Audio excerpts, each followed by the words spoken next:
Hello good morning students. आज हम काल पढ़ेंगे। काल का मतलब होता है समय।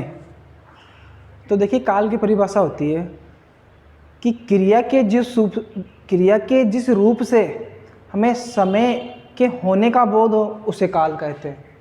क्रिया के जिस रूप से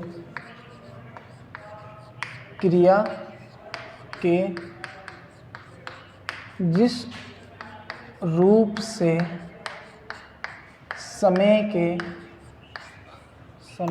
के होने का बोध हो उसे काल कहते हैं। ये इसकी परिभाषा है। यदि पूछे कि काल किसे कहते हैं, काल क्या होता है, तो परिभाषा होगी क्रिया के जिस रूप से समय के होने का बोध हो उसे काल कहते हैं। और काल के तीन भेद होते हैं। काल के तीन भेद होते हैं: भूतकाल, वर्तमान काल, भविष्यत काल। और इन तीनों भेद के भी अलग अलग भेद होते हैं। इन तीनों भेदों के भी अलग अलग भेद होते हैं। तो सबसे पहले हम भूतकाल की बात करें तो भूतकाल के भी 6 भेद होते हैं। भूतकाल के 6 भेद होते हैं। नंबर 1 सामान्य भूतकाल।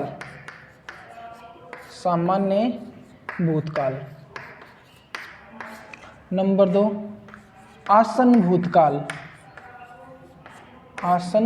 भूतकाल। नंबर 3 अपूर्ण भूतकाल।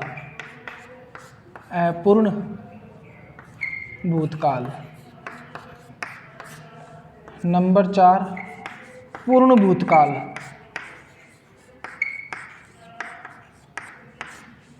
नंबर 5 संदिग्ध भूतकाल।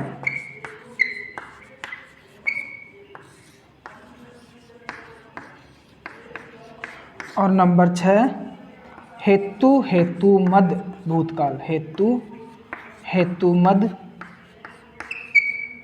भूतकाल। तो फिर से एक बार देख लीजिए, काल किसे कहते हैं? क्रिया के जिस रूप से समय के होने का बोध हो उसे काल कहते हैं। काल के 3 भेद होते हैं: भूतकाल, वर्तमान काल, भविष्यत काल। भूतकाल के 6 भेद है। सबसे पहले हम भूतकाल पढ़ेंगे। तो भूतकाल के 6 भेद होते हैं: सामान्य भूतकाल, आसन्न भूतकाल, अपूर्ण भूतकाल, पूर्ण भूतकाल, संदिग्ध भूतकाल और हेतुमद भूतकाल। अब इन 6 को हम परिभाषा और उदाहरण सहित समझेंगे। तो पहले आप इनको उतार लेना, उसके बाद 1 बाय 1 करके पढ़ेंगे। तो देखिए, सबसे पहला है अपना सामान्य भूतकाल। सामान्य भूतकाल की परिभाषा होती है क्रिया के जिस रूप से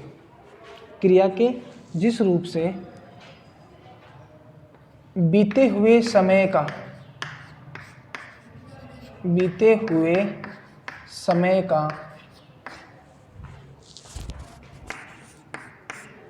सामान्य रूप से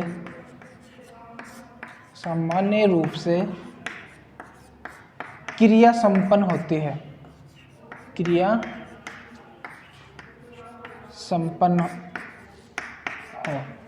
क्रिया के जिस रूप से बीते हुए समय का सामान्य रूप से क्रिया का संपन्न होना ही सामान्य भूतकाल कहलाता है। सामान्य भूतकाल कहलाता है।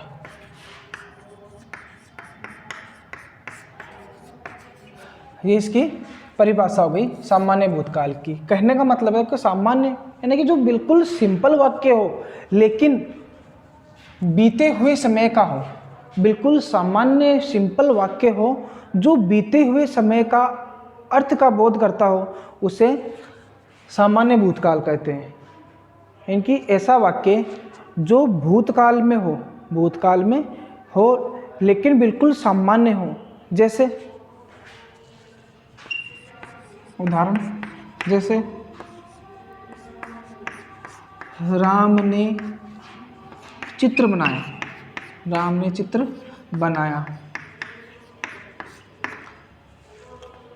देखिए बनाया, इसको देखकर प्रतीत होता है कि भूतकाल का है।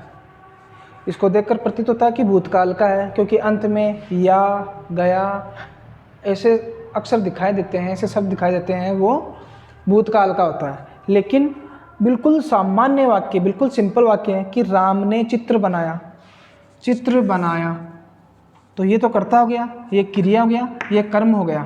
तो इसमें बनाया, तो इस धातु से ये पता चल रहा है कि ये भूतकाल का है और बिल्कुल सामान्य वाक्य है। जैसे आगे अलग अलग जो हम काल पढ़ेंगे, जैसे भूतकाल में भी सामान्य के अलावा आसन भूतकाल में पढ़ेंगे, तो उनमें एक नियम होता है, उस नियम को देखकर पता चलता है कि इसमें कौन सा काल है। तो इसमें सामान्य भूतकाल का नियम ये है कि बिल्कुल सामान्य सिंपल वाक्य होता है, साधारण वाक्य होता है, लेकिन वो भूतकाल में प्रतीत होता है। दूसरा वाक्य देखिए, प्रधानमंत्री ने भाषण दिया।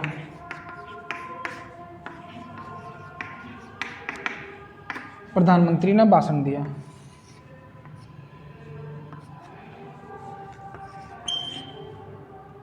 श्याम ने खाना खाया। तो ये बिल्कुल साधारण वाक्य हैं और भूतकाल में प्रतीत हो रहे हैं, इसको देख करके पता चलता है, इसलिए ये सामान्य भूतकाल के ये उदाहरण है, ये इसकी डेफिनेशन यानी परिभाषा है। अगला है अपना आसन भूतकाल। आगे देखिए आसन भूतकाल। आसन का वैसे मतलब होता है निकट, पास में, और इसकी परिभाषा होती है कि क्रिया के जिस रूप से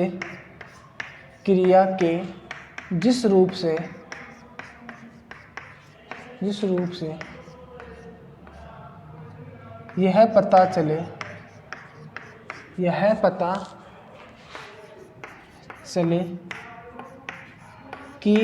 क्रिया के जिस रूप से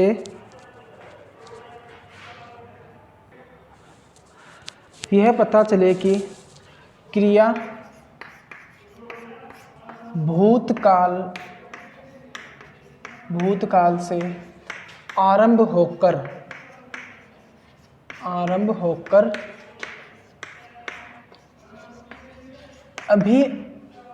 अभी समाप्त हुई है।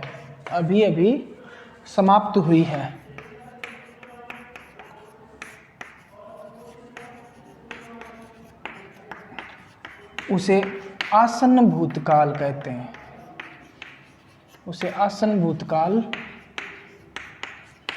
कहते हैं। फिर से देख लीजिए, आसन भूतकाल, आसन का मतलब होता है निकट यानी कि पास में, और इसकी परिभाषा है क्रिया के जिस रूप से यह पता चले कि क्रिया भूतकाल से आरंभ होकर अभी समाप्त हुई है, उसे आसन भूतकाल कहते हैं। अर्थात कहने का मतलब यही है कि इसके उदाहरण जो होते हैं उसमें ये उदाहरण को देखकर पता चलता है कि ये क्रिया अभी घटित हुई है, यानी कि ये काम अभी हुआ है। जैसे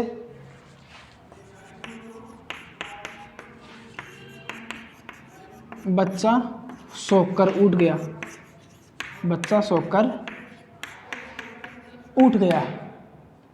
या उठ गया है भी लगा सकते हैं, क्योंकि उससे पहले यहाँ पर भूतकाल का प्रयोग किया गया है। बच्चा सोकर उठ गया है या बच्चा सोकर उठ गया। राम ने गिटार बजाया है, यानी कि इसको देखकर ये पता चल रहा है कि ये काम अभी हुआ है।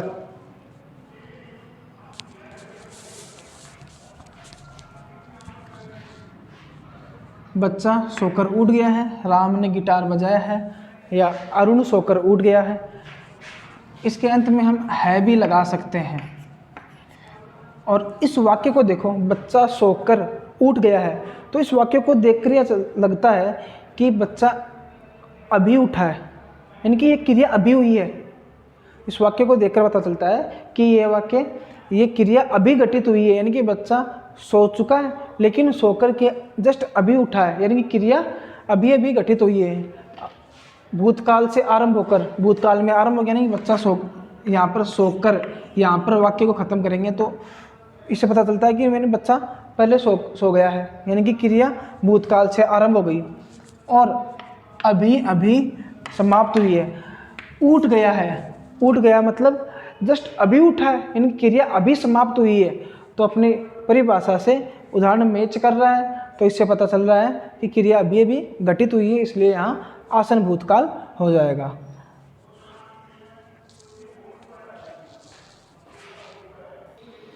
आगे देखिए नंबर 3 है अपूर्ण भूतकाल।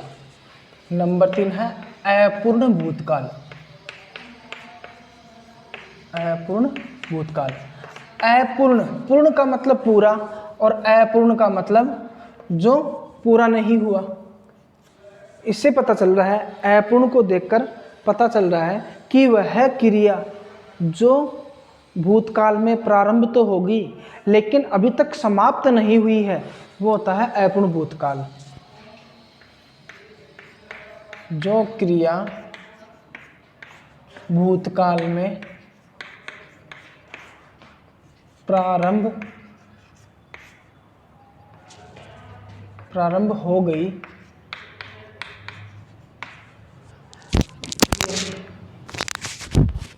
लेकिन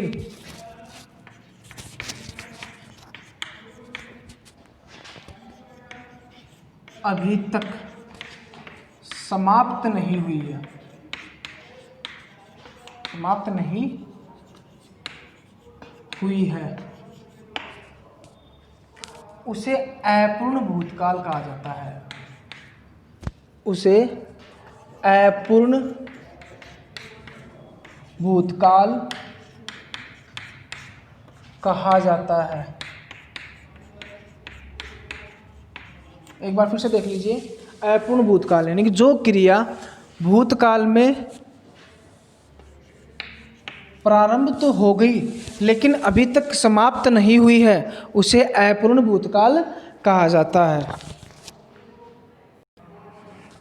जैसे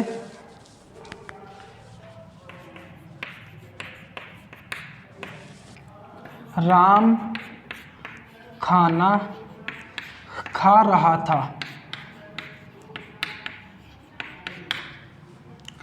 नेताजी भाषण दे रहे थे।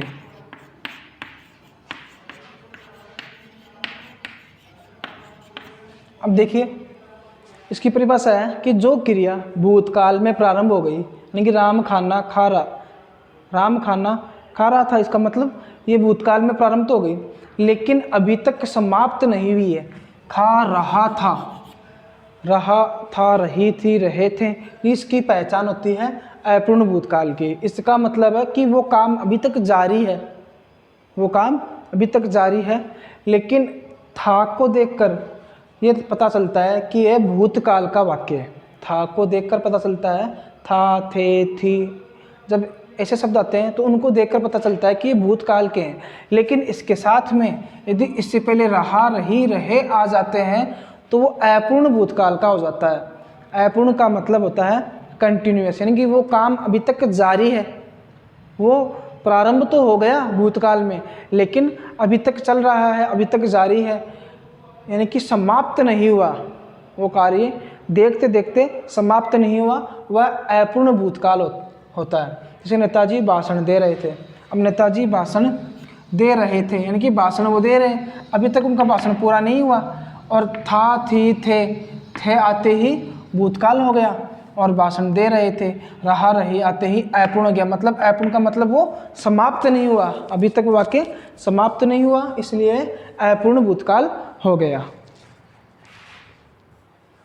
आगे देखिए नंबर 4 है पूर्ण भूतकाल। पूर्ण का मतलब होता है पूरा, तो इसकी परिभाषा हो जाएगी क्रिया के जिस रूप से यह पता चले कि क्रिया के जिस रूप से यह पता चले कि क्रिया भूतकाल में ही पूरी हो चुकी है। पूर्ण का मतलब पूरी हो चुकी है। क्रिया के जिस रूप से यह पता चले कि क्रिया भूतकाल में ही पूरी हो चुकी थी, पूरी हो चुकी थी, उसे पूर्ण भूतकाल कहते हैं। उसे पूर्ण भूतकाल कहते हैं।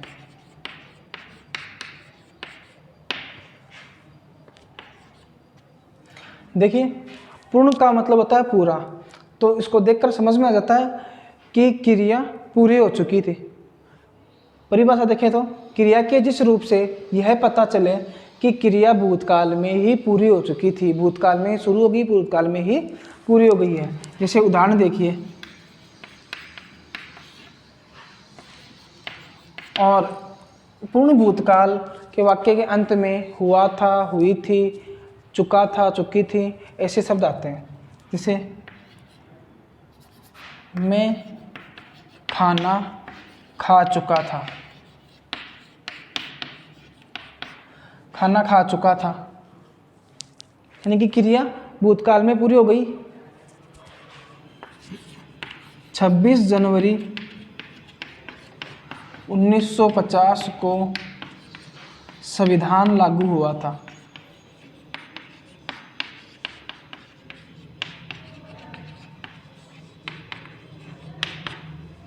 26 जनवरी 1950 को संविधान लागू हुआ था। मैं खाना खा चुका था, नेताजी भाषण दे चुके थे। इस तरीके से जो एग्जाम्पल आते हैं जिसके अंत में हुआ था, हुई थी, चुका था, चुकी थी, इस तरीके से जो दिखाई देता है वो पूर्ण भूतकाल का होता है। कहने का मतलब इसमें क्रिया पूरी हो चुकी है।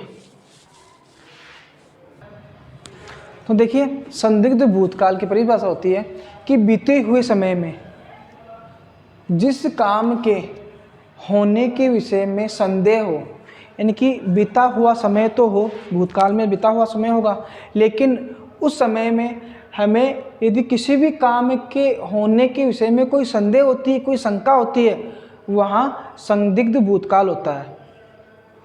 जैसे उदाहरण देखिए,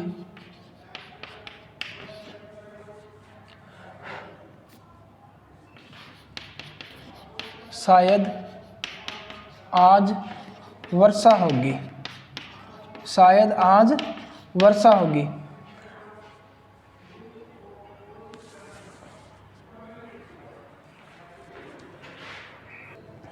तो देखिए, शायद आज वर्षा हुई होगी, मैंने होगी लिखा हुआ, सॉरी थोड़ा गलती से लिख दिया। शायद आज वर्षा हुई होगी, यहाँ हुई शब्द आ गया। हुई का मतलब भूतकाल में चला गया, हुई का मतलब भूतकाल में चला गया। और होगी वैसे भविष्य काल में आता है, लेकिन इससे पहले यदि हुई आ गया, हुई शब्द आते ही ये भूतकाल में चला गया। शायद आज वर्षा हुई होगी, जैसे रात को हम सोने के बाद जब सुबह उठते हैं तो हमें हल्की सी बूंदाबांदी यदि ज़मीन पर दिखाई देती है तो हम क्या बोलते हैं, शायद आज वर्षा हुई होगी, आज वर्षा हुई होगी। हमने वर्षा देखा नहीं, बारिश हुई थी या नहीं हुई थी देखा नहीं, लेकिन जब हमें ज़मीन पर गिरे हुए थोड़ी सी बारिश की बूंदें देखी तो उसको देखकर यह लगा कि शायद आज वर्षा हुई होगी।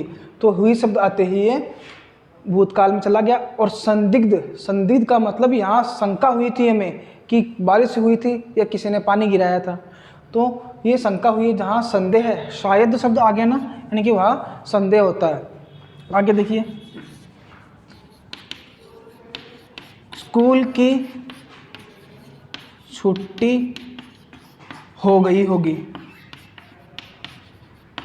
हो गई होगी, यहाँ भी वो बात लागू हो रही है। स्कूल की छुट्टी हो गई होगी, तो शंका हो रही है, संदेह हो रहा है कि स्कूल की छुट्टी हो गई कि नहीं होगी, या हो गई होगी, यानी स्कूल की छुट्टी हो गई होगी। हमें शंका हो रही है कि स्कूल की छुट्टी हुई या नहीं हुई, तो हमने एक अंदाज़ा लगाया, एक सोच विचार उत्पन्न किया कि हाँ शायद हो गई है, यानी कि वो हमें संदेह उत्पन्न हो गया। उसी प्रकार बच्चे घर पहुंच चुके होंगे, बच्चे घर पहुंच चुके होंगे, बच्चे घर पहुंच चुके होंगे।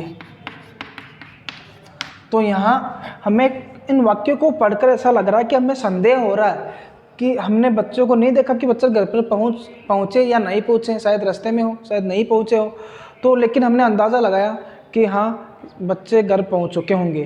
तो वो अंदाज़ा लगाना, वो एक शायद का अनुमान लगाना, एक शंका होना, वही संदिग्ध काल होता है। लेकिन भूतकाल की पहचान ये होती है कि चुका था, चुकी थी, गया, गई, हुआ, हुई, ऐसे शब्द दिखाई दे, वहाँ भूतकाल होता है।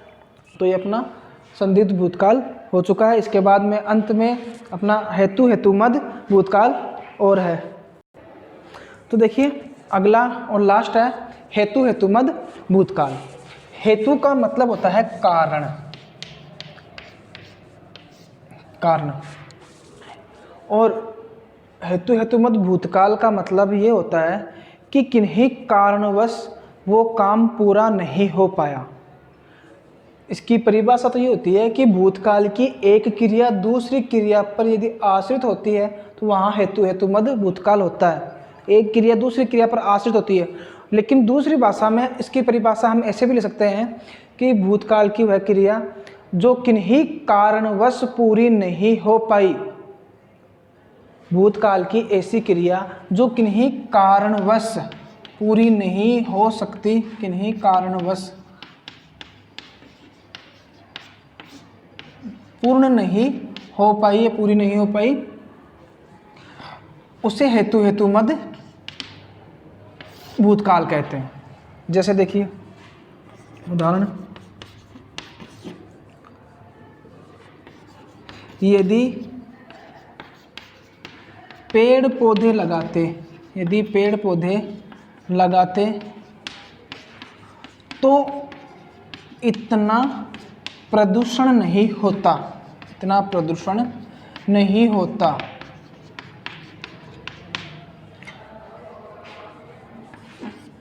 यदि मैं समय पर उठता, यदि मैं जल्दी उठता तो समय पर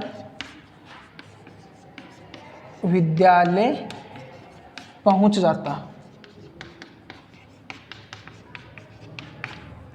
तो देखिए वाक्य को देखिए पहले, यदि पेड़ पौधे लगाते तो इतना प्रदूषण नहीं होता। इसमें कारण, हेतु का मतलब कारण होता है, और इसमें किन्हीं कारणवश कार्य पूरा नहीं हो रहा है। ये तो कह रहा है कि किन्हीं कारणवश कार्य या काम पूरा नहीं हो पाया। किन कारणवश नहीं पाया? कि यदि पेड़ पौधे लगाते तो प्रदूषण नहीं होता। हम पेड़ पौधे लगाते तो प्रदूषण नहीं होता। हमने पेड़ पौधे समय पर नहीं लगाया इसलिए प्रदूषण हो गया। प्रदूषण तो हो चुका है, लेकिन इसका कारण क्या है कि हमने पेड़ पौधे नहीं लगाए, तो ये काम पूरा नहीं हो पाया, कारणवश काम नहीं हो पाया। क्यों नहीं पाया? क्योंकि प्रदूषण हो गया। किस कारण हो गया? हमने पेड़ पौधे नहीं लगाए। यदि मैं जल्दी उठता तो समय पर विद्यालय पहुंचता। यदि मैं जल्दी उठता तो समय पर विद्यालय पहुंच जाता। तो देखिए एक क्रिया दूसरी क्रिया पर आश्रित है, क्योंकि प्रदूषण नहीं होता। यहाँ प्रदूषण नहीं हो रहा, ये एक क्रिया और एक क्रिया पेड़ पौधे लगाना, तो वो क्रिया इस क्रिया पर आश्रित है। दोनों तरीके से अपने जो परिभाषा है वो इस पर सूटेबल हो रही है। कैसे हो रही है? पहली बात तो हम बात कर रहे हैं कि एक क्रिया दूसरी क्रिया पर आश्रित होती है, तो ये एक क्रिया दूसरी क्रिया पर आश्रित हो रही है, क्योंकि पेड़ पौधे लगाना और प्रदूषण नहीं होना, दो क्रिया होगी। दूसरी बात, अपनी दूसरी परिभाषा है कि भूतकाल की वह क्रिया जो किन्हीं कारणवश पूर्ण नहीं हो पाई, वहाँ हेतुमद भूतकाल होता है। तो देखिए यहाँ पर एग्जाम्पल है, यदि मैं जल्दी उठता तो समय पर विद्यालय पहुँच पाता। तो समय पर विद्यालय नहीं पहुँच पाने का कारण क्या है? मेरा जल्दी नहीं उठना। क्योंकि यदि मैं जल्दी उठता तो मैं जल्दी नहीं उठा इसलिए समय पर विद्यालय नहीं पहुंच पाया। तो मेरे विद्यालय समय पर नहीं पहुंच पाने का कारण क्या हुआ? जल्दी नहीं उठना। इसलिए दोनों परिभाषाएं इस पर सेट हो रही है।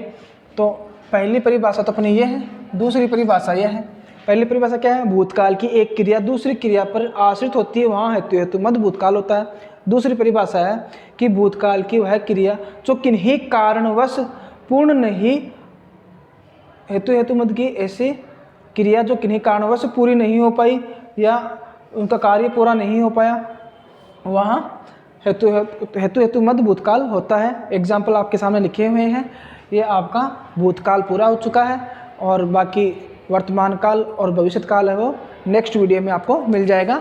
धन्यवाद।